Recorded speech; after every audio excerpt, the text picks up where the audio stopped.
Welcome to my latest video where I'll give you a quick overview using Photoshop's tools. The three tools that I'm about to demonstrate rather quickly are the clone tool, the size tool, and the artificial intelligence tool.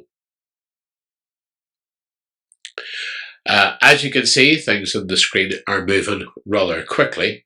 So what I would appreciate is if you could join my channel, where you will be able to view this video in a slower mode, which will give you all of the education required to carry out amendments to images that are very cluttered and leaving them with, as you can see, the start image that is on the screen at the moment, and we'll also come up to the conclusion of finishing up with the final image, which is currently on your screen at the moment, which is a lot more pleasing. Thank you for listening, and please subscribe to my channel and give it a like.